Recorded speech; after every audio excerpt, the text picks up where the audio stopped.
अस्सलाम वालेकुम ख़वातीन हज़रात, मैं हूँ इसरार अहमद कसाना। और जिस तरह कि हमने अनाउंस किया था, आज का जो प्रोग्राम है वो बहुत ही ख़ास प्रोग्राम है। ख़ास इसलिए कि इसमें उस हस्ती का ज़िक्र आएगा, जिस जो हस्ती जो है वजह तख़लीक़ कायनात है। और इसीलिए जब ये आप प्रोग्राम शुरू करें देखना, तो मेरी आपसे गुज़ारिश होगी कि दुरूद शरीफ के साथ करें।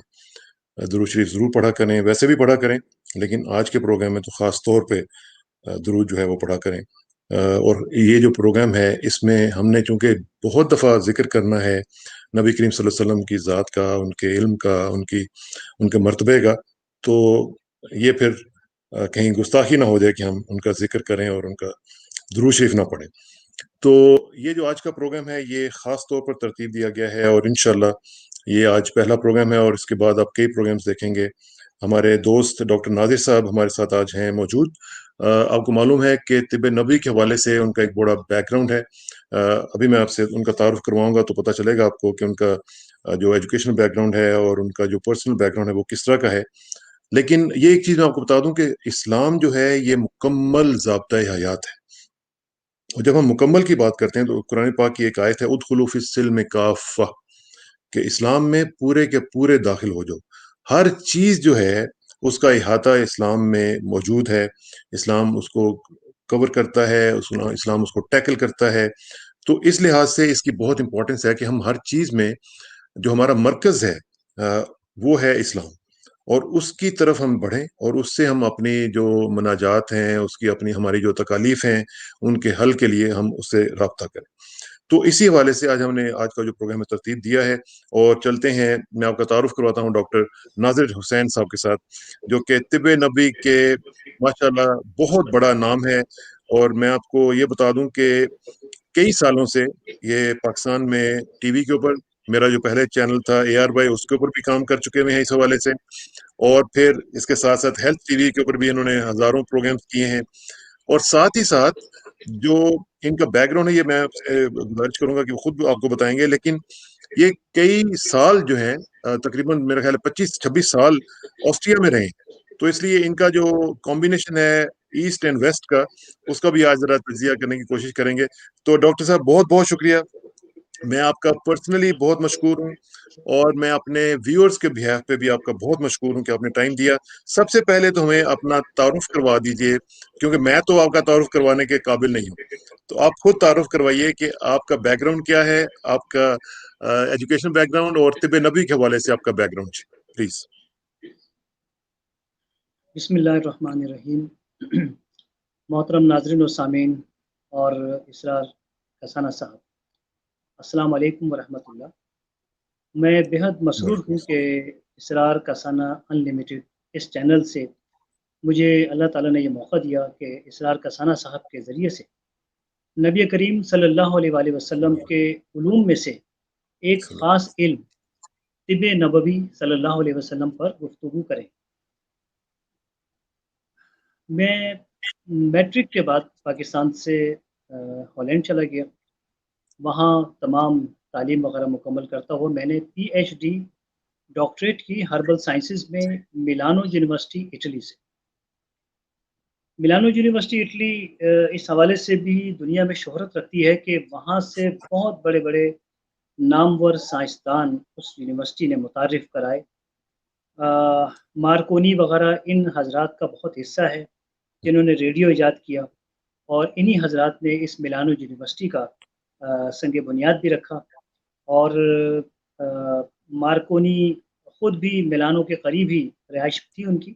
तो और इस इलेक्ट्रो होम्योपैथी के बानी वो भी इस यूनिवर्सिटी में उनका हिस्सा है। तो जी, इटली की ये यूनिवर्सिटी हर्बल साइंसेज़ में अपना एक मकाम रखती है।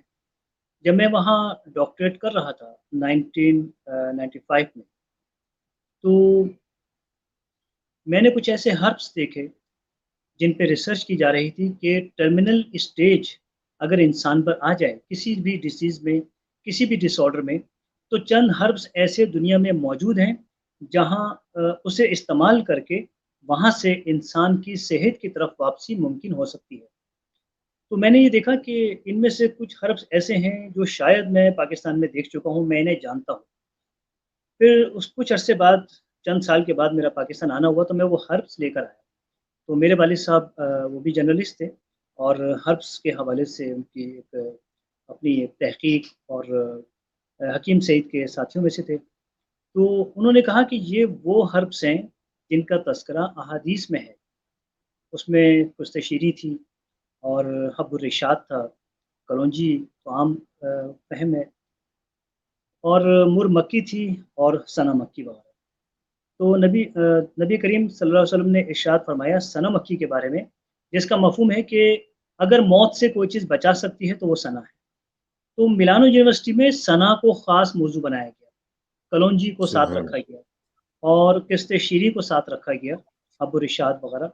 तो वहाँ रहते हुए मेरा ये शौक हुआ कि अगर ये टर्मिनल स्टेज पर इस्लामिक हर्ब्स इस्तेमाल हो रहे हैं, तो क्यों ना मैं तिब्ब नबवी को बाकायदा इसकी मैं तरबियत लूँ और मैं इसी पर अपनी जो इलाज का जो मेरी तरीक़ाकार है, मैं जी, उसमें एक मेजर पार्ट मैं तिब्ब नबवी का रखूँ।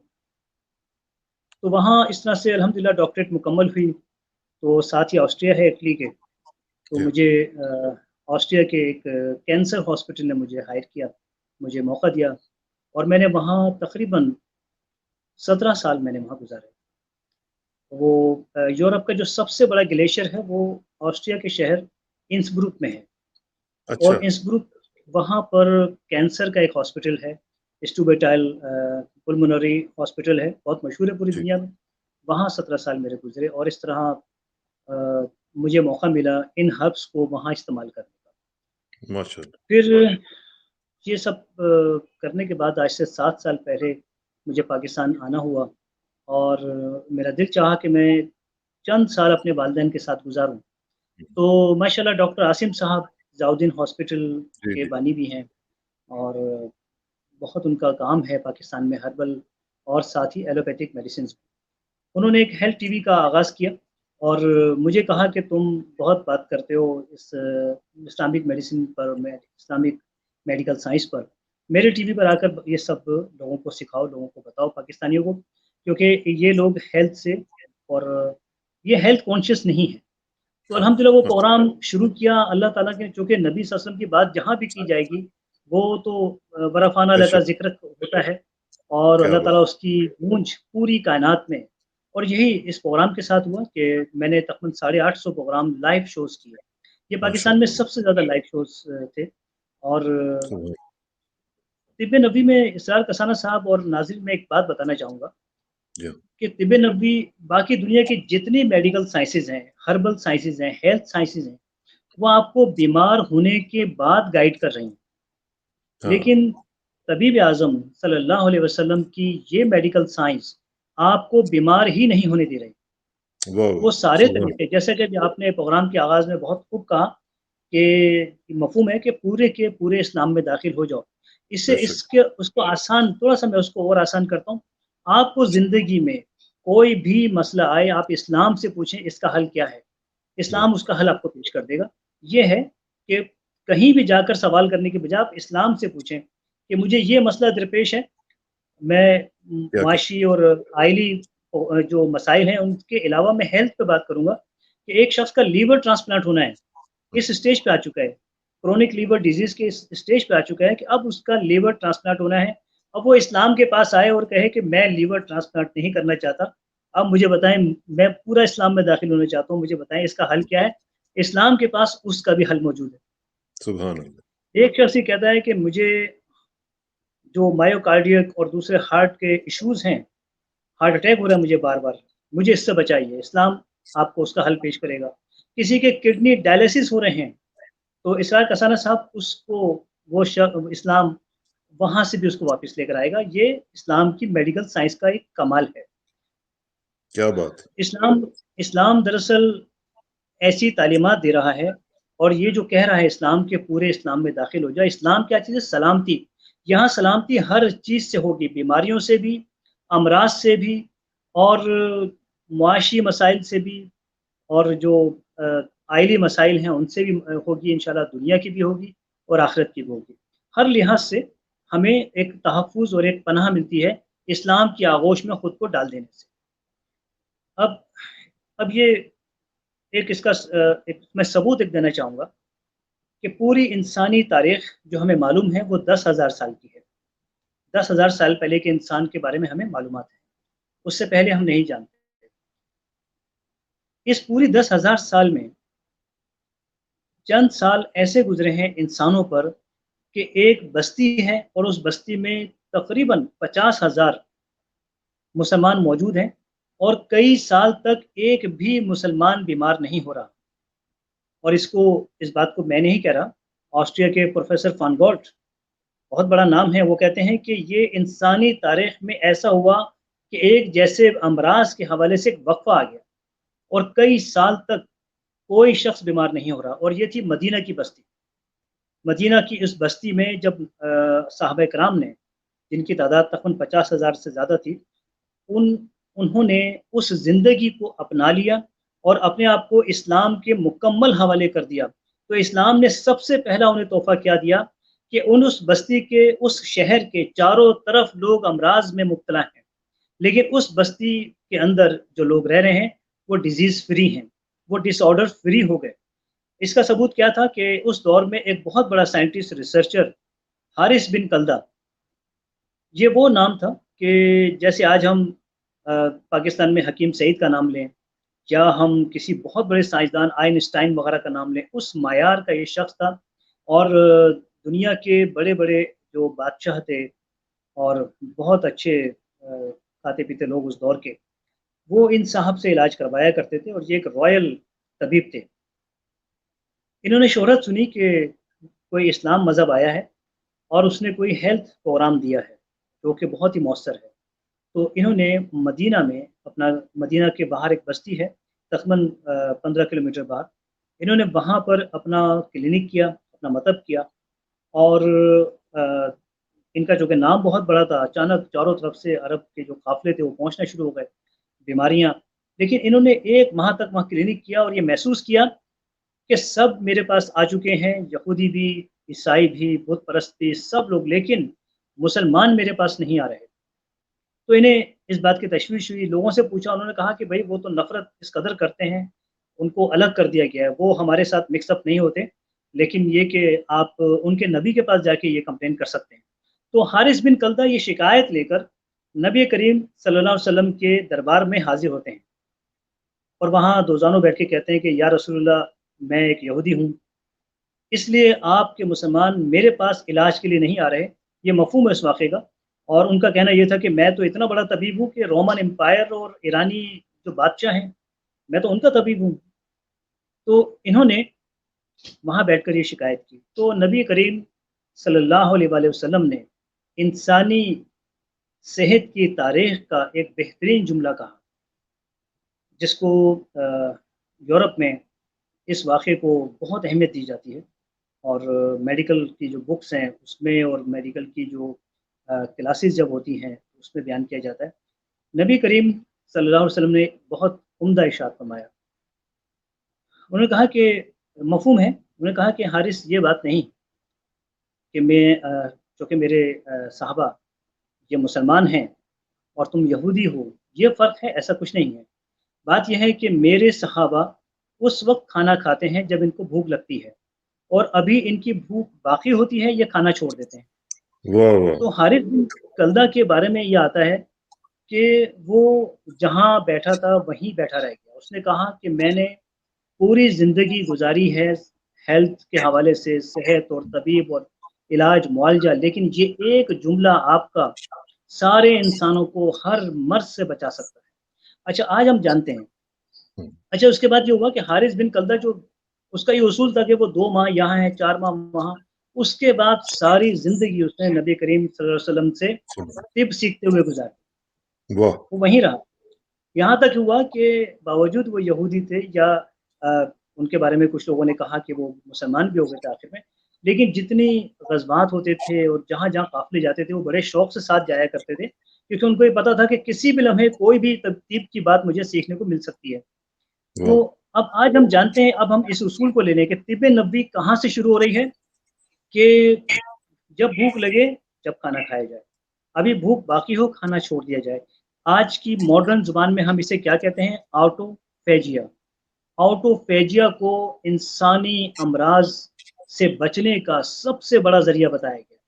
यहाँ क्या बात सारी तहकीक के बाद ये कहा गया कि अगर कोई इंसान सेहत के साथ 100% सेहत के साथ ज़िंदा रहना है! चाहता है, वो ऑटोफेजिया को अपना ले और उसकी तशरीह क्या है?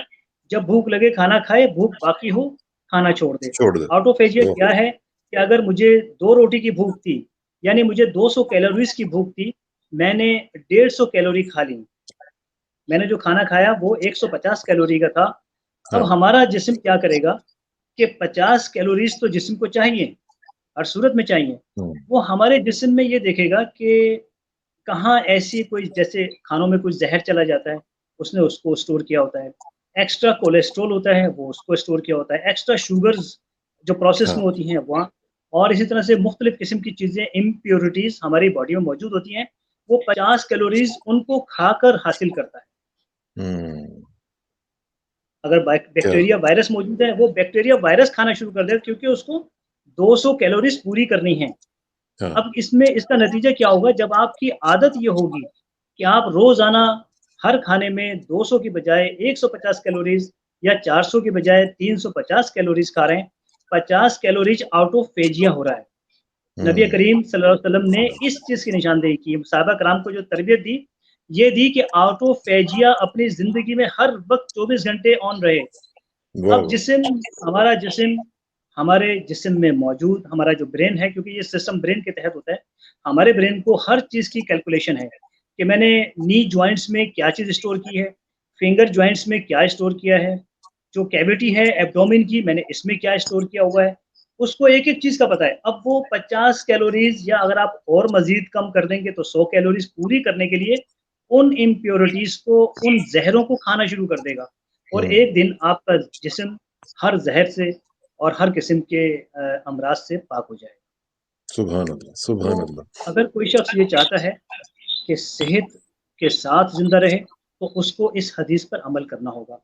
अब अ, जैसे नबी करीम सल्लल्लाहु अलैहि वसल्लम ने एक और जो अ, एक बहुत बड़ा प्रोग्राम दिया ऑटोफेजिया का जिस्म के लिए, वो हम जानते हैं, वो है रोज़ा।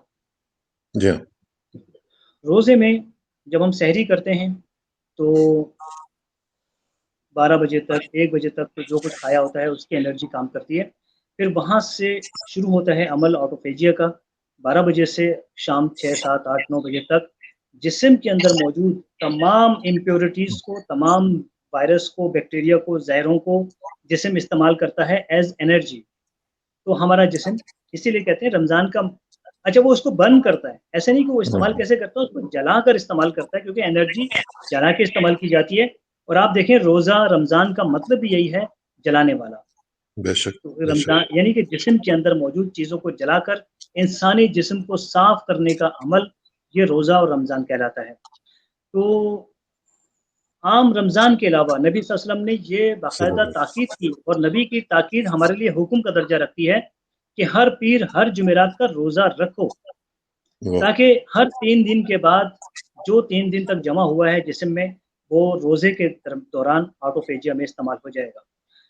वाह! एक और चीज़ आपने जो इस्लामी तालीमात हैं हमारी, वो खाने को अच्छी तरह चबाने की भी हैं। हुँ, कहीं पर 30 मरतबा, कहीं 35 और कहीं 40 मरतबा। और हम ये जानते हैं कि ये इस्लाम का दूसरा बहुत बड़ा प्रोग्राम है जो इंसानों को दिया गया है। क्योंकि देखिए जितने अमराज़ हैं, जितने भी अमराज़ हैं सबको जमा कर लें, 90% अमराज़ ग़िज़ा के ज़रिए हासिल होते हैं। जी, बिल्कुल। 90% अमराज़ हमारे ग़िज़ा के ज़रिए हैं। 10% में वो अमराज़ हैं जो बराह रास्त हों या ड्रॉपलेट हों। तो हुँ, 90% अमराज़ ग़िज़ा की वजह से हो रहे हैं। कम ग़िज़ा खाई गई, कमज़ोरी हुई तो वायरस का अटैक, बैक्टीरिया का अटैक, बैक्टीरियल इन्फेक्शंस हुए या फंगस जिस्म के अंदर आ गई, गलत ग़िज़ा खा ली गई तो जिस्म में फंगस पहुँच गई। हर चीज़ ग़िज़ा पर ट्रैवल करके जिस्म के अंदर जा रही है। तो इसलिए जब हम हर पीर, हर जुमेरात का रोज़ा अपनी आदत सुभान बना अल्लाह, लेंगे, तो अल्लाह ताला ने जो निज़ाम दिया है तबीब आज़म सल्लल्लाहु अलैहि वसल्लम के ज़रिए से ऑटोफ़ेजिया का क्योंकि तिब सिखाई है अल्लाह ताला ने। कुरान हकीम में अल्लाह ताला ने ये फ़रमाया जिसका मफ़हूम है कि हमने हमने नबी को तिब जी, सिखाई, मुख्तलिफ़ उलूम सिखाए जिनमें से तिब और हिकमत भी है। और फिर इंशाल्लाह हम इस पर भी गुफ्तगू करेंगे तफ़सील से, उन आयात के हवाले से भी हम बात करेंगे। फिर तिब सिखाई और तिब का सिर्फ़ ये नहीं सिखाया कि कोई बीमार आ जाए आपके पास तो आप उसको दवा बता दें, उसको कोई ग़िज़ा बता दें, ऐसा नहीं है। सबसे पहले जो पहला चैप्टर था तिब्ब नबवी का सल्लल्लाहु अलैहि वसल्लम का, हेलो। वो ये था कि इंसान बीमार ही ना हो और ये वाहिद तिब है, द इस्लामिक मेडिसिन्स या इस्लामिक मेडिकल साइंस, ये तिब्ब नबवी, ये वाहिद तिब है जो सबसे पहले आपको तमाम अमराज से दूर लेके जा रही है। एक ऐसी दुनिया में आपको ले जाएगी जहाँ बीमारियाँ मौजूद ही नहीं हैं, जहाँ अमराज आप पर असरअंदाज नहीं हो रहे और जहाँ पर बैक्टीरिया, वायरस आप पर असर नहीं कर रहा, आपकी इम्यूनिटी को इतना डेवलप कर दिया। अच्छा, फिर एक और बात बहुत अच्छी कि अगर इसके बावजूद कोई शख्स बीमार हो जाए, हुँ, तो फिर वहाँ पर 3 डायमेंशन पर, 3 डायमेंशनल ट्रीटमेंट मौजूद है। जी, पहला है मेडिसिन। अब इसमें मैं एक वाक़या सुनाऊँगा कि एक सहाबी नबी करीम सल्लल्लाहु अलैहि वसल्लम के पास सल्लल्लाहु आए और अपनी एक बीमारी की उन्होंने शिकायत की। तो आप सल्लल्लाहु अलैहि वसल्लम ने उन्हें सल्लल्लाहु एक मेडिसिन बताई, ग़िज़ा और परहेज़ के बारे में हिदायत की और एक पुरानी आयत के बारे में बताया कि इस आयत को सारा दिन आवाज़ से पढ़ते रहो, हल्की आवाज़ से पढ़ते रहो। बाज़ औक़ात ऐसा हुआ आपने आयत नहीं बताई, कोई दुआ बता दी उनको। हुँ, अरबी में दुआ बताई कि ये दुआ आवाज़ से पढ़ते रहो जब तक तुम ठीक ना हो जाओ। 2 दिन, 4 दिन, 10 दिन, 15 दिन। अब ये जो तरीक़ाकार है कि मेडिसिन, ग़िज़ा और परहेज़ और साथ ही पुरानी आयत को आवाज़ से पढ़ना।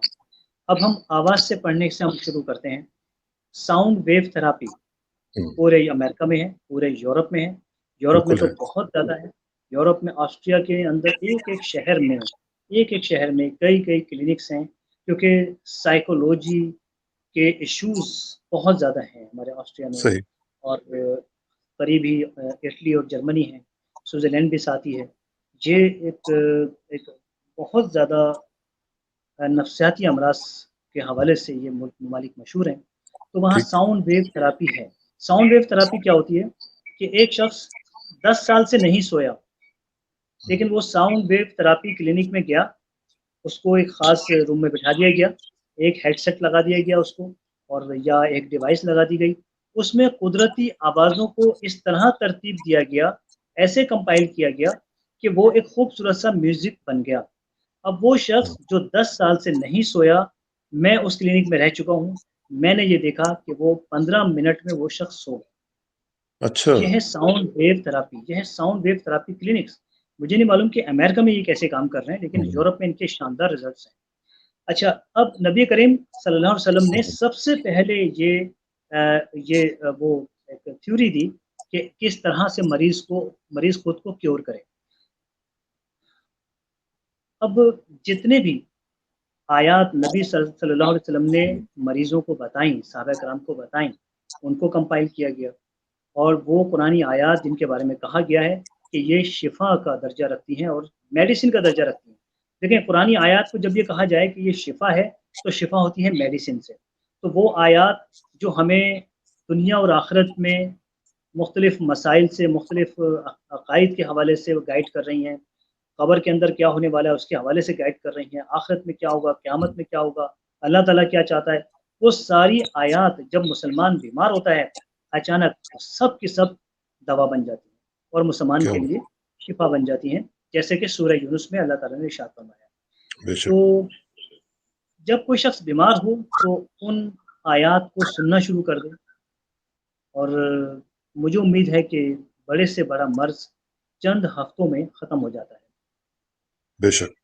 इस्लाम ने ग़िज़ा और परहेज़ का एक पूरा चैप्टर दिया है। हुँ, हराम और हलाल के हवाले से हम उसको जानते हैं, लेकिन हलाल चीज़ों में भी कुछ चीज़ें उस वक़्त रोक दी जाती हैं जब अ, जैसे कि आँख दुखने का जो मर्ज़ है, जी हाँ, एक साहब की आँख दुख रही थी तो आपने खजूरें खाने से मना कर दिया। तो अच्छा, इससे ये पता चला कि जो हाई कैलोरिक चीज़ें हैं या जो जिस्म के अंदर एनर्जी को एक्सेस कर जाएँ, उनके उन वो खाना आँखों के लिए इंतहाई नुकसानदेह होता है। हमारी आँखों में हुँ, एक प्रेशर होता है ख़ास, वो प्रेशर डिस्टर्ब होता है और उससे आँखें दुखने लगती हैं या आँखों के अंदर वो ग्लाउकोमा की कैफ़ियत पैदा हो जाती है। तो इस तरह के परहेज़ भी बताए गए उन मरीज़ों को। उसका पूरा वाह! एक चैप्टर है। क्या ग़िज़ाएँ बताई गई। एक आदमी आम ग़िज़ा ले रहा है लेकिन साथ ही जब वो बीमार हो, तो वो एक या चंद ग़िज़ाएँ अपनी ग़िज़ाओं में शामिल कर ले और 2-3 ग़िज़ाएँ माइनस कर दे, तो वो दवा का काम करती है। वाह! ये चैप्टर सुभान मौजूद है। इसके साथ मेडिसिन्स का चैप्टर है।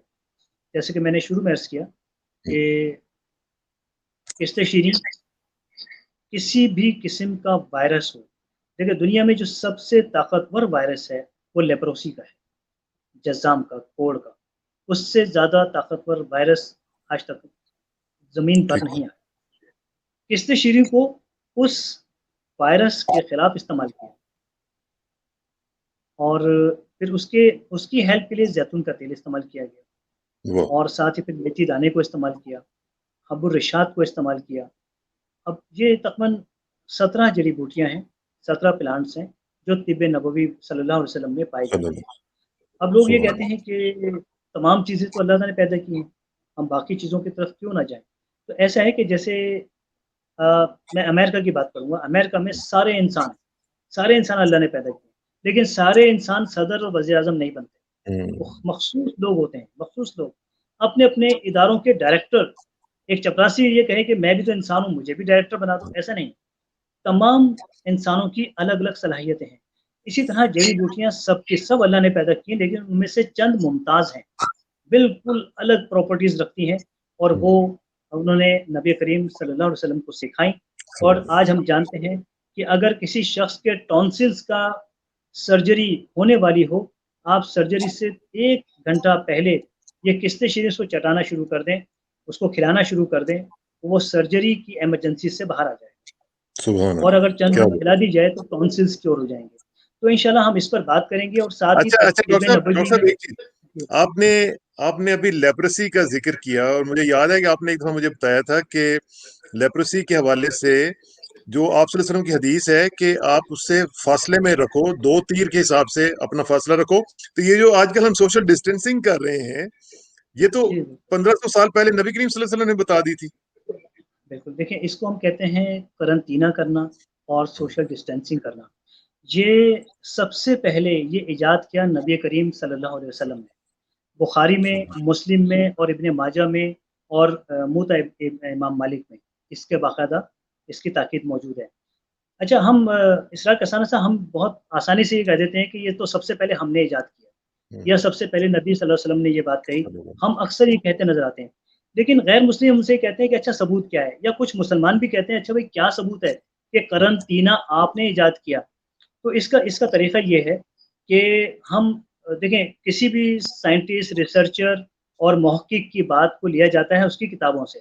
ज़ुबानी बात करने वाले शख्स को ना तो साइंटिस्ट कहा जाता है, ना ही मुहक्किक। उसने जो किताब लिखी, वहाँ से बात होती है। अब हम दुनिया की किताबें देखते हैं तो सबसे पहले करंतना और सोशल डिस्टेंसिंग का जो ज़िक्र मिलता है, वो मुस्लिम में मिलता है। वाह! मुस्लिम शरीफ दुनिया की पहली किताब है। अगर कोई शख्स ये कहता है कि नहीं फलाँ अरस्तू ने या सुकरात ने ये कहा है तो भई वो किताब लाके दिखा दो। ऐसी कोई किताब दुनिया में मौजूद नहीं है। ऑस्ट्रिया के प्रोफ़ेसर फॉनगॉट कहते हैं कि सबसे पहली किताब जो सोशल डिस्टेंसिंग और करंतना हमें बता रही है इंसानों को, वो मुस्लिम है, वो मुस्लिम शरीफ है।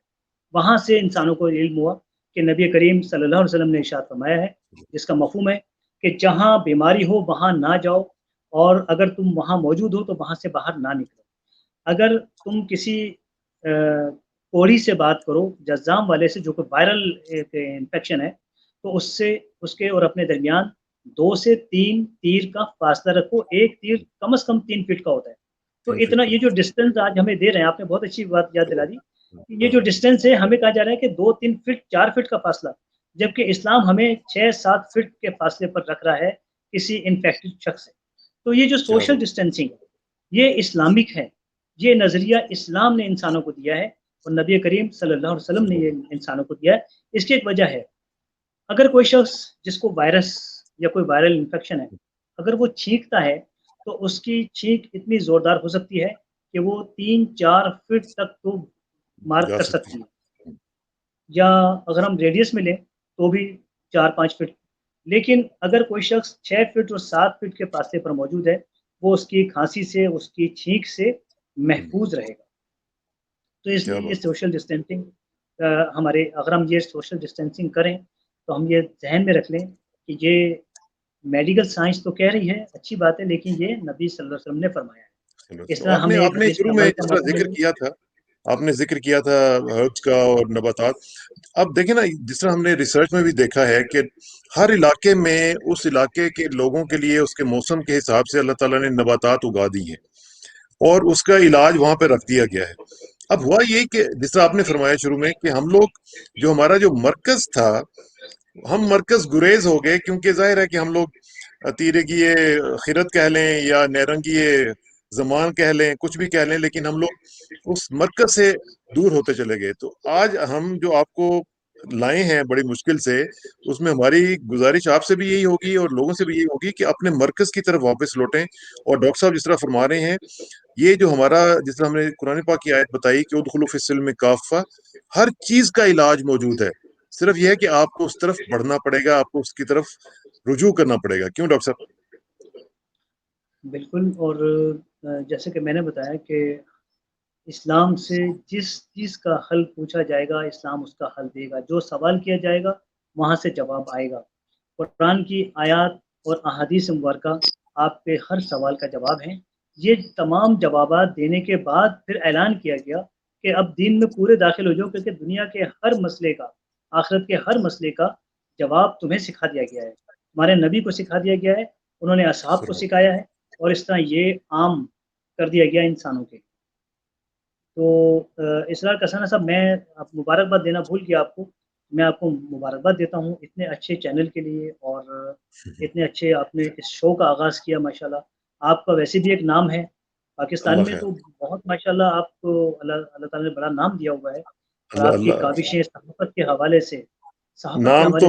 नाम तो डॉक्टर साहब अल्लाह का है, अल हुक्मु लिल्लाह, उसी का नाम है। हम तो अ, उसके गुलाम हैं, उसके बंदे हैं, और अल्लाह कबूल कर ले तो ये सबसे बड़ी बात है। और जिस तरह आप जैसे लोग हैं, असल में तो आप लोग जो हैं वो ये काम कर रहे हैं। देखिए ना, डॉक्टर खालिद गजनवी साहब ने किताब लिखी, उन्होंने इसके ऊपर रिसर्च की, उसको उस काम को आपने कंटिन्यू किया, और फिर आपका जो सबसे बड़ा कमाल है, मैं समझता हूँ वो ये है कि जो आपने मॉडर्न साइंस के हवाले से और फिर वेस्ट का जो कॉन्सेप्ट है, जो रिसर्चेज वहां पे हो रही हैं, उनको आपने इसके अंदर जक्सपोज करके आपने वो जो एक लोगों का ये कहना था ना जी, ये अब पुरानी बातें हो गई हैं, इनका कोई फायदा नहीं है, आपने उसको तोड़ा है। उस जो टैबू था उसको तोड़ा है। ये कोई छोटा कंट्रीब्यूशन नहीं है, माशाल्लाह। जी, बहुत शुक्रिया। मैंने ये बताया ना कि आज मेडिसिन्स जो हमारी मेडिकल साइंस है, उसके पास बहुत अच्छे इलाज मौजूद हैं। लेकिन उन्होंने खुद अनाउंस किया है, और डॉक्टर तूलियो वगैरह ये लोग कहते हैं कि हम अस्पतालों में, क्लिनिक्स में जो कुछ भी कर रहे हैं, उनके असरात 30% से ज़्यादा नहीं। 30% सुभान तक हम मरीज़ों को उनका जो उनके अमराज़ हैं, हम उनसे वापस ले आते हैं। ये बात हो रही है टर्मिनल स्टेज के मरीज़ों से, यानी जो जी। आखिरी स्टेज पर होते हैं और बिल्कुल आखिरी अपने दिन गिन रहे होते हैं, और उनको लाइफ़ स्पैन मिल चुका होता है। उनकी 30% मदद की जा सकती है, उससे ज़्यादा मदद हम नहीं कर सकते। लेकिन प्रोफ़ेसर फानगॉट ऑस्ट्रिया के और इटली के डॉक्टर डी डियोस और डॉक्टर सीईओ ये कहते हैं कि इस्लाम इस दौर में भी 70% रिज़ल्ट दे रहा है। जो क्या बात! नबी करीम सल्लल्लाहु अलैहि वसल्लम की जो साइंस है, मेडिकल साइंस, वो 70% रिज़ल्ट दे रही है। उनसे किसी ने पूछा कि अच्छा ये बताएँ कि 100% रिज़ल्ट क्यों नहीं दे रही? हम्म, तो प्रोफ़ेसर फ़ान गॉड ने बहुत अच्छा जवाब दिया। उन्होंने कहा, हम इस प्रोफ़ेट मोहम्मद की मेडिकल साइंस को 70% समझ पाए हैं, तो 70% रिज़ल्ट आ रहा है। वाह वाह जिस वाह! दिन हम इसको क्या बात! 100% सीख गए, हम 100% पे आ गए, तो हम रिज़ल्ट भी 100% देंगे। क्या बात! तो इन क्या इन बात! उस्तादों के साथ, ये सब मेरे असातिज़ा थे। और जो आपने माशाल्लाह। नाम लिया डॉक्टर खालिद गज़नवी साहब, वो मेरे हाँ, मेरे उस्तादों में शामिल हैं। हाँ, उन्होंने मुझे बहुत मोहब्बत से तिब्ब नबवी सिखाई, और मुझे कहा कि तुम दुनिया में कोई भी मेडिकल साइंस या किसी भी हॉस्पिटल में हो, लेकिन अब हम्म, उसके पैरेलल में तुमने तिब्ब नबवी रखोगे, तुम्हें रिज़ल्ट्स तुम्हारा इज़ाफ़ा हो जाएगा। और हम्म, आज अल्हम्दुलिल्लाह मैंने ये देखा कि नबी करीम सल्लल्लाहु अलैहि वसल्लम की तिब सल्लल्लाहु को अपने ट्रीटमेंट में शामिल करने का मुझे ये फ़ायदा हुआ कि मैं कैंसर के हवाले से, मैं शायद दुनिया का वो वाहिद मुआलिज हूँ जो 70% रिज़ल्ट दे रहा हूँ। अगर मैं सुभान इस अल्लाह। अपने ट्रीटमेंट में से, अपने इलाज में से मैं अगर माइनस कर दूँ तिब्ब नबवी को, तो मैं भी एक आम डॉक्टर की तरह वही 20-30% रिज़ल्ट दे सकूँगा। तो सुभान ये अल्लाह, सारा सुभान कमाल, ये सारा एजाज़, इसरार कासाना साहब, ये सब नबी करीम सल्लल्लाहु अलैहि वसल्लम अल्लाह। तबीब आज़म का है, जिनको बेशक, अल्लाह ने तिब्ब का इल्म सिखाया और उन्होंने हम बेशक। इंसानों के लिए इसको आम किया। तो मैं ये भी कहूँगा कि देखें, इस इस्लाम हम भी इंशाल्लाह हम आइंदा प्रोग्राम्स में इंशाल्लाह, इंडिविजुअली इन टॉपिक्स पे हम बात करेंगे। वायरस इंशाल्लाह। के बारे में सबसे पहला नज़रिया वायरस का, कि वायरस मौजूद है दुनिया में, बैक्टीरिया मौजूद है, इसके बारे में अहादीस हैं बाकायदा। वायरस इन अहादीस की रोशनी में डॉक्टर कोख ने तलाश किया कि ये किस वायरस बैक्टीरिया की बात हो रही है। तो हुँ, डॉक्टर कोख जिसने फाइनल अ, वो माइक्रोस्कोपी को शक्ल दी, जो असल जो इजाद है, जी हाँ। वो डॉक्टर कोख की है, डॉक्टर रॉबर्ट कोख। वो कहते हैं कि मैंने उस चीज़ को पा लिया कि जिसके बारे में इस्लाम के जो ये इब्न सीना और अर-राज़ी वगैरह इन वायरस बैक्टीरिया पे बात किया करते थे। उसने उसका वाह! साबित किया और माइक्रोस्कोपी में देखा और ये बताया कि जो इस्लामिक तिब है ये सही कहती है।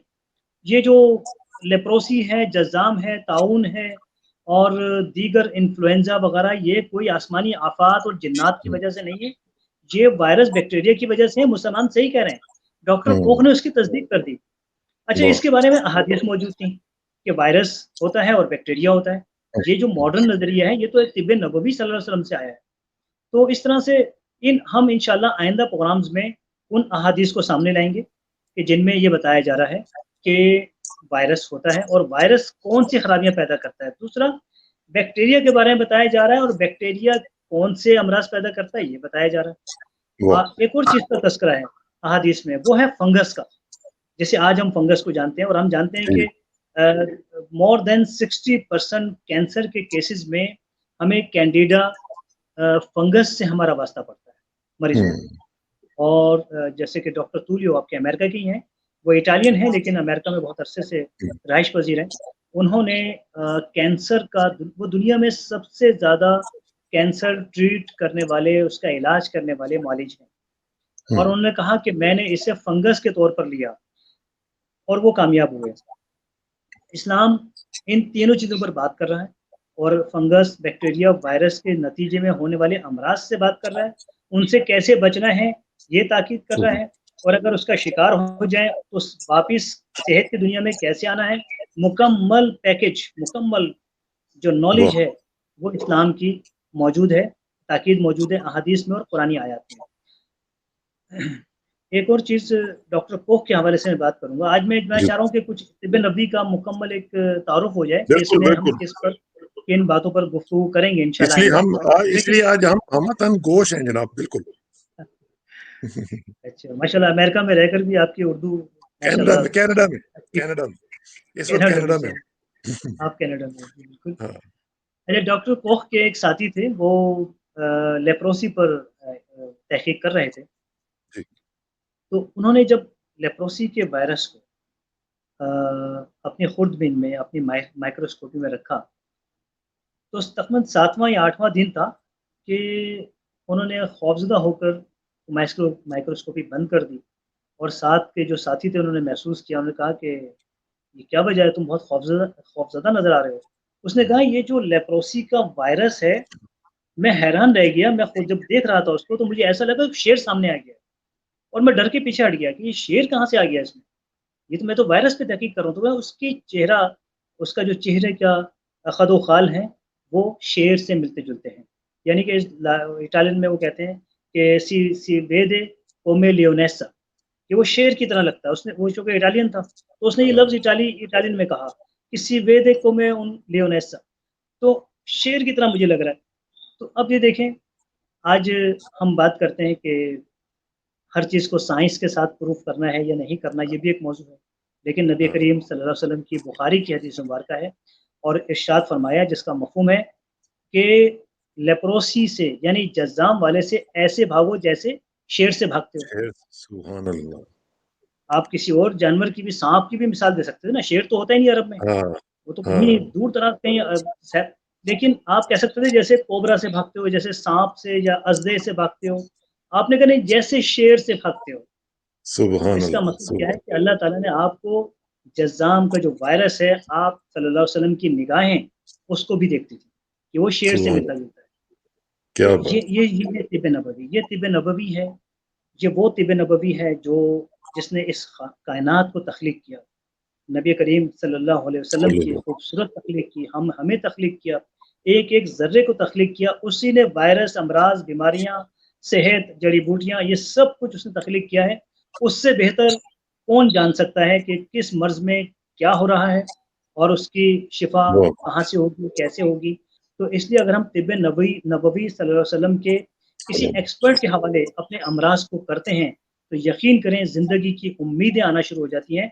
मेरे पास एक पेशेंट आया और ये देखें तिब्ब नबवी का एक बहुत बड़ा कमाल। उन्हें कैंसर था, ब्रेन ट्यूमर भी उनको साथ हुआ और वो एक पाकिस्तान में कुछ ऐसा तबका पाया जाता है जो ज़रा मज़हब की तरफ कम आता है, जी। बहुत कम मज़हब की तरफ।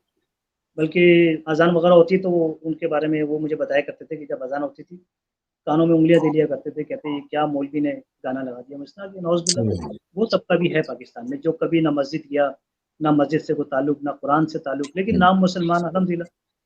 तो उन्हें कैंसर था, मैं ऑस्ट्रिया से पाकिस्तान आया हुआ था। मैंने जी, वो जो पुरानी आयात की एक सीडी थी जिसको रुक़िया शरइया कहा जाता है, सऊदी जी, अरब जी। ने उसको तैयार किया और इमाम अजमी की आवाज़ में उसको तिलावत कराया गया एक ख़ास अंदाज़ से। इमाम अजमी की वो जो अंदाज़ है वो तिलावत का अंदाज़ नहीं है, वो ऐसा है जैसे किसी दुश्मन के साथ जंग लड़ी जा रही है। यानी बीमारियाँ पैदा करने वाले जो अवामिल हैं, उनके साथ एक जंग का सा समा है उस तिलावत के अंदर। तो वो मुझे मिल गई थी, मैंने उनको बताया कि आप ये तिलावत सुन लें और ये दवाएँ हैं, कुछ मलेशिया से स्टेम सेल्स मेडिसिन आती थी मैंने दी। मैं 1 माह के बाद जब वापस आया, उनकी फैमिली बैठी थी, तो उन्होंने वो आकर मुझे बड़ा प्यार किया, उनकी जो आंटी थी वो और जो बहन-भाई थे वो मुझे गले लगे। हाँ, मैंने कहा आपके वालिद साहब कह लीजिए उनका इंतकाल हो गया। अच्छा हाँ, मैंने कहा अच्छा तो मैंने कहा मुझे कुछ बताइए तफ़सीलात। कहने लगे ये वो शख़्स था कि जब अज़ान होती थी, तो ये कानों में उँगलियाँ दे लिया करता था कि मौलवी इस बार की, हुँ, तो मौलवी इस बार की। कहने लगे वो हाँ, शख़्स उसका जब इंतकाल हुआ है, तो वो ये तिलावत सुन रहा था और सुभान कई अल्लाह, बार वो तिलावत सुन-सुन के रोया और उसने अपने गुनाहों की माफ़ी माँगी अल्लाह ताला से। आखिर में वो नमाज़ें पढ़ता हुआ दुनिया से गया। तो तिब्ब नबवी सल्लल्लाहु अलैहि वसल्लम का ये भी एक बहुत सल्लल्लाहु बड़ा कमाल है। बेशक, हम तो उनकी बात बेशक। कर रहे हैं जो बहुत पक्के मुसलमान हैं, 24 घंटे ज़िक्र इलाही हाँ, में रहने वाले, हम उनकी बात नहीं कर रहे। ऐसे भी लोग जिन्हें कभी ज़िंदगी में एक सुभान अल्लाह कहना नसीब नहीं हुआ, वो तिब्ब नबवी के इलाज की बरकत से दुनिया से तिलावत सुनता हुआ, ज़िक्र करता हुआ, इस्तिग़फ़ार पढ़ता हुआ दुनिया से रवाना हुआ। तो देखें वाह, वाह! आखिरत की भी तैयारी करनी है, तो तिब्ब नबवी बेशक, जब आप इस्तेमाल कर रहे हैं, फ़र्ज़ करें एक टॉन्सिलाइटिस का एक मरीज़ आता है और उसको बताया गया, हदीस में उसका इलाज क्या है कि आपने किश्ते शीरी को पीस कर उसको खिलाना है बच्चे को। एक बच्चों को ठीक। ज़्यादा होता है ये। वो चीज़ें जो तेज़ होती हैं, यानी जैसे मिर्च, मसाले वग़ैरह इन चीज़ों से परहेज़ करना है। वो चीज़ें जो ठंडक पैदा करती हैं ऐसे एब्सेस वग़ैरह में, जौ का दलिया वग़ैरह, शहद और अंजीर ये चीज़ें उनको खिलाई जाएँ और फिर ठीक। ये इलाज किया जाए। अब तिब्ब नबवी में किश्ते शीरी का इलाज हर किस्म के बैक्टीरियल और वायरल इन्फेक्शन के लिए उसी दौर से चला आ रहा है। फिर मुस्लिम साइंसदानों में इब्न सीना वो साइंसदान थे कि हुँ, जिनका हर नुस्ख़ा उसमें कोई न कोई तिब्ब नबवी की दवा मौजूद हुआ करती थी। मौजूद है। अब ठीक। इसकी वजह से अल्लाह ने उनको क्या शोहरत दी कि यूरोप की शायद ही कोई ऐसी मेडिकल यूनिवर्सिटी हो, जहाँ हाँ, उनका स्टैच्यू न मौजूद ना हो। ये बेशक, ये किस बेशक। वजह से? ये तिब्ब नबवी से अटैच होने की वजह से अल्लाह ताला ने जहाँ वरफ़ाना लका ज़िक्र नबी सल्लल्लाहु अलैहि वसल्लम वरफ़ाना के लिए लका ज़िक्रक। जो सुभान उसमें शामिल होगा, उसको भी अल्लाह ताला निखार देगा और जो इलाज करेगा, उसको कभी नाकामी नहीं होगी। अच्छा, सुभान अल्लाह। तिब्ब नबवी में 3 अमराज़ ऐसे हैं जिन पर गुफ्तगू की गई है। हर दुनिया का इंसान कोई ऐसा नहीं जिसे इन 3 में से कोई एक मर्ज़ लाहक ना हो। हुँ, एक है एंग्ज़ायटी। जी हाँ, एंग्ज़ायटी के बारे में बात की तिब्ब नबवी और तिब्ब नबवी सल्लल्लाहु अलैहि वसल्लम में तबीब आज़म ने ये बताया कि एंग्ज़ायटी का इलाज कैसे करना है। दूसरा है जॉइंट पेन। हुँ, हर दुनिया का शख्स किसी न किसी अपनी उम्र के किसी हिस्से में जॉइंट पेन का ज़रूर शिकार होता है। तो ठीक। जॉइंट पेन पर बात की गई। और इसी तरह से तीसरी चीज़ है गुस्सा। गुस्सा ऐसी चीज़ है जो जिस्म के अंदर बहुत से नेगेटिव केमिकल्स जो केमिकल्स। रिएक्शंस हैं उनको अ, अब इन तीनों चीज़ों पर बात की गई। मसलन एंग्ज़ायटी पर बात की गई कि अगर कोई शख़्स बहुत ज़्यादा एंग्ज़ायटी का शिकार हो और वो किसी दवा से, किसी चीज़ से ठीक ना हो, तो उसके बारे में हदीस मुबारका है, जिसका मफ़हूम है कि फ़रमाया तबीब आज़म सल्लल्लाहु अलैहि वसल्लम ने कि जो शख़्स ला हौला वला कुव्वता इल्ला बिल्लाह कसरत से पढ़ेगा, उसको 99 अमराज़ से निजात मिलेगी, जिनमें सुभान सबसे छोटा मर्ज़ छोटा एंग्ज़ायटी गम है। है। सबसे छोटा है, हालाँकि आज के दौर में एंग्ज़ायटी एक बहुत बड़ा मर्ज़ है। क्या इससे बात! बड़े-बड़े अमराज़ इससे बड़े-बड़े अमराज़। तो एक और चीज़ हमारे सामने आ रही है कि नबी सल्लल्लाहु अलैहि वसल्लम हर चीज़ में दवाएँ इस्तेमाल नहीं कर रहे। साउंड वेव थेरेपी को भी इस्तेमाल कर रहे हैं, पुरानी आयत के ज़रिए से, अल्लाह के ज़िक्र के ज़रिए से, इंसान के अंदर जो नेगेटिव केमियाई तब्दीलियाँ आ चुकी हैं, उनको पॉज़िटिव कर रहे हैं। तो ला हौला वला कुव्वता इल्ला बिल्लाह का कसरत से वो शख्स ज़िक्र करे, जिसको गुस्सा आता हो, जिसको एंग्ज़ायटी, डिप्रेशन, टेंशन्स में रहता हो और स्ट्रेस में रहने वाला शख्स जब ये पढ़ेगा, तो उसका फ़ोकस कायम होगा। उसे खुद वाह! पर कंट्रोल करने में मदद मिलेगी और इसका इलाज अल्हम्दुलिल्लाह मैं तक़रीबन 2000 से ज़्यादा मरीज़ों को ये बता चुका हूँ। उन माशाअल्लाह। 2000 में से एक भी ऐसा नहीं है, जिसने ये कहा हो कि हमने 1 माह, 2 माह ये पढ़ा और हमें फ़ायदा नहीं हुआ। हर असर नहीं शख्स को होता। फ़ायदा हुआ, हर शख्स बाहर आ गया अपने मसाइल से और खुद पर कंट्रोल हासिल हुआ। जॉइंट पेन के हवाले से बुखारी की हदीस मुबारक है कि नबी करीम सल्लल्लाहु अलैहि वसल्लम के सामने इंजीर लाई गई और आपने इंजीर को देखा और फरमाया, जिसका मफ़हूम है कि ये अ, जो छोटे जॉइंट्स हैं, छोटे जॉइंट जिनको हम गाउट कहते हैं, ये उनसे निजात देता है, ये मफ़हूम है, उनसे निजात देता है और एक और मर्ज़ इंजीर के हवाले से बताया गया वो है हेमोरेजिया या हुँ, पाइल्स। पाइल्स वो बवासीर जिसमें खून भी रिसता हो, ये उससे भी निजात देता है। अब वाह! खून जैसे ही इंजीर हमने दी, छोटे जॉइंट्स में जहाँ लोग दीगर मेडिसिन ले रहे थे, जब उन्होंने इंजीर का इज़ाफ़ा किया, तो उनको बहुत तेज़ी के साथ इफ़ाक़ा होना शुरू हो गया और जिन्हें पाइल्स थी, जिन्हें हेमोरेजिया था, उन्हें दिया, उनका पहले 2 दिन में तो ब्लड आना बंद हो गया। वाह! अब जो तहकीक हुई है उसकी ये तहकीक हुई कि इंजीर में विटामिन के कसरत से पाया जाता है और विटामिन के वो चीज़ है जिसकी अदम मौजूदगी की वजह से या जिसकी कमी की वजह से हमारे जिस्म से खून किसी भी हिस्से से बाहर निकल सकता है, बह सकता है। तो नबी सल्लल्लाहु अलैहि वसल्लम ने जब ये वाह! फरमाया कि ये बवासीर में फ़ायदा देता है, तो आप सल्लल्लाहु अलैहि वसल्लम को यकीनन अल्लाह ने ये इल्म भी दिया होगा कि इसमें मैंने एक चीज़ रखी है विटामिन के, जिसकी वजह से ये इसमें ख़ुसूसियत पैदा होती है। वाह! तो इसरार कसाना गुस्से साहब ये गुस्से की बात, तीसरी तीसरी चीज़ गुस्सा था। जी, अच्छा गुस्से के हवाले से नबी सल्लल्लाहु अलैहि वसल्लम ने बताया कि गुस्सा अ, ये मफ़हूम है कि जब किसी शख़्स को गुस्सा आए, वो उस माहौल से खुद को निकाल ले। पहले तो वो खुद हुँ, डिसाइड करे कि उसे गुस्सा करना है या नहीं करना। ये तो उसकी बात हो रही है, जो आज से ये डिसाइड कर ले कि यार गुस्से में बहुत नुकसान होता है और मेरा जिस्मानी भी नुकसान है और जो मामलात मेरे हैं, उनका भी नुकसान है, मैं आज से गुस्सा नहीं करूँगा। अब वो ये सवाल रखता है इस्लाम के आगे कि मैंने आज से गुस्सा नहीं करना, मैं मेरी मदद की जाए, मुझे वो तरीक़ा बताया जाए। अब इस्लाम उसको जवाब देता है कि जहाँ गुस्से वाह! वाला माहौल बन जाए, आप खुद को वहाँ से निकाल लें। ये पहली हदीस मुबारक है।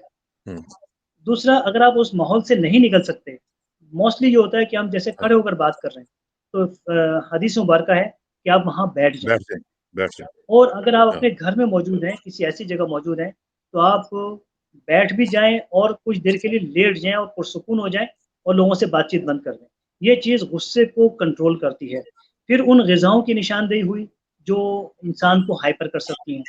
उन ग़िज़ाओं से बचने के लिए कहा गया और वो हुँ, ग़िज़ाएँ बताई गईं जो ऐसा शख़्स इस्तेमाल करे जिसको गुस्सा ज़्यादा आता हो जैसे कि तलबीना। हुँ, अहादीस में तलबीना मिलता है इंसान को।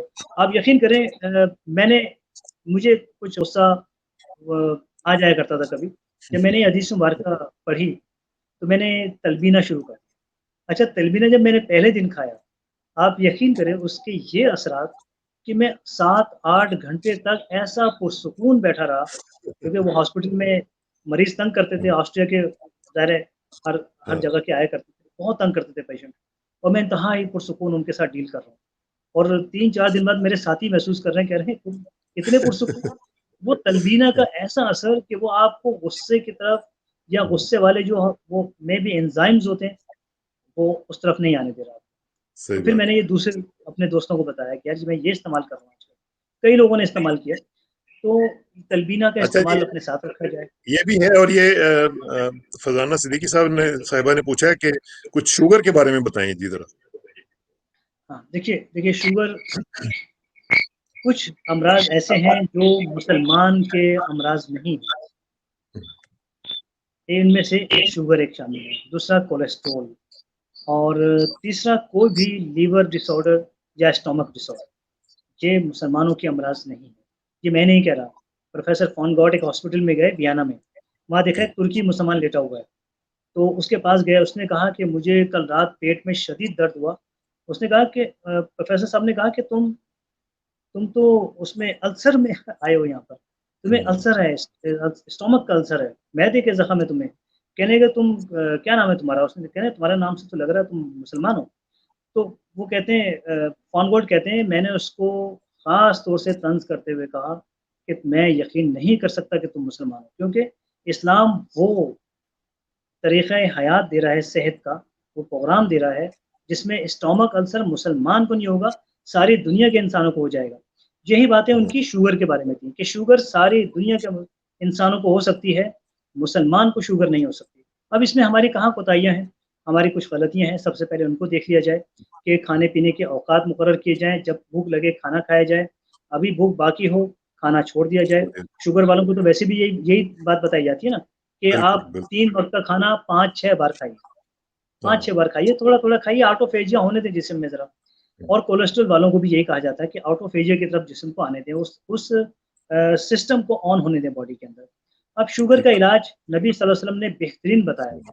एक तो ये मफ़हूम है इस हदीस मुबारका का, हम इस पे इंशाल्लाह शुगर पे प्रोग्राम करेंगे और ये ठीक। अहादीस मुबारका रेफ़रेंस से आपके सामने रखेंगे।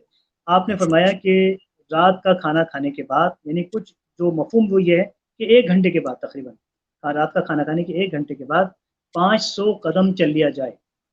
हम्म, 500 कदम चलना है। ये सबसे बड़ा ट्रीटमेंट शुगर में आज भी है, कि ज़्यादा से ज़्यादा क्या वॉक कराई जाती है। और दूसरा कि रात का खाना मगरिब के आस-पास खा लिया जाए। हम्म, जिस वक़्त हम रोज़ा अफ़्तारते हैं, हर वक़्त ठीक। हमारा वही वक़्त हमारा डिनर का होना चाहिए। एक और चीज़ कि दाँतों की सफाई का ना हम्म, होना शुगर का बाइस बनता है। हमने एक आदत बना ली है कि हम रात ब्रश करते हैं और सुबह ब्रश करते हैं। फिर 12-13 घंटे तक हम उसी नहीं कर। उन्हीं दाँतों को इस्तेमाल करते रहते हैं जो इससे पहले मुख्तलिफ़ चीज़ों में इस्तेमाल हो चुके हैं। हाँ। इस्लाम हमें 5 मरतबा हमें अ, मिसवाक का। मिसवाक करने के लिए कहता है, और मिसवाक जो 5 मरतबा कर ले, ये गारंटी है कि उसको शुगर और ये दूसरे अवारिस नहीं होंगे। अब इस वक़्त सुबह। चूँकि शुगर हो चुकी है, अब हम इस तरफ आते हैं। एक नुस्ख़ा आप बना लीजिए, पिस्ते शीरी, इसे कॉस्टस भी कहते हैं, इंग्लिश में कॉस्टस। कॉस्टस 30 ग्राम, कलौंजी, ब्लैक ब्लैक क्यूमन भी कहते हैं इसको, और जी निजेला जी। सैटिवम भी कहते हैं। ये निजेला सैटिवम या कलौंजी, ये 50 ग्राम ले लीजिए। मेथी दाना भी 30 ग्राम ले लीजिए, फेनुग्रीक जिसे कहते हैं, 30 ग्राम। जी। पिस्ते शीरी 30 ग्राम, कलौंजी 50 ग्राम, मेथी दाना 30 ग्राम, और कासनी के बीज ये 30 ग्राम, सिकोरियम सीड कहते हैं इसे इंग्लिश में, सिकोरियम सीड, ये 30 ग्राम। सोए के बीज, डिल सीड, ये 10 ग्राम इसमें शामिल कर दीजिए। और अगर कॉन्स्टिपेशन रहती है तो इसमें 10 ग्राम सना शामिल कर दीजिए, सना मक्खी शामिल कर दीजिए।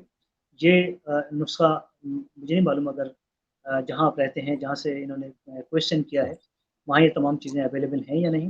लेकिन अगर ये नुस्ख़ा बना लिया जाए, तो जितनी ग्लूकोफ़ेज वग़ैरह दूसरी अद्वियात इस्तेमाल की जाती हैं, दूसरे दिन से उनमें से किसी की ज़रूरत बाकी नहीं रहती। ये बहुत। नुस्ख़ा अकेला शुगर को मुकम्मल पहले दिन से कंट्रोल कर लेता है। मेरे हज़ारों मरीज़ हैं जिन्होंने तमाम अद्वियात छोड़ के ये नुस्ख़ा अपनाया, और अल्हम्दुलिल्लाह वो आहिस्ता-आहिस्ता 6 से 7 महीने में अ, अद्वियात की मोहताजी से बच गए, सुबह हॉस्पिटल और अल्लाह। डॉक्टरों से बच गए, और साथ ही उन्होंने ऊँटनी का दूध इस्तेमाल किया साथ में। ऊँटनी का दूध क्यों इस्तेमाल किया जाता है? क्योंकि ऊँटनी के दूध में इंसुलिन होती है। 1 लीटर में 50 यूनिट इंसुलिन होती है। हम सारा दिन में मेरे ख़्याल है बहुत कम लोग हैं जो 50 यूनिट इस्तेमाल करते हैं।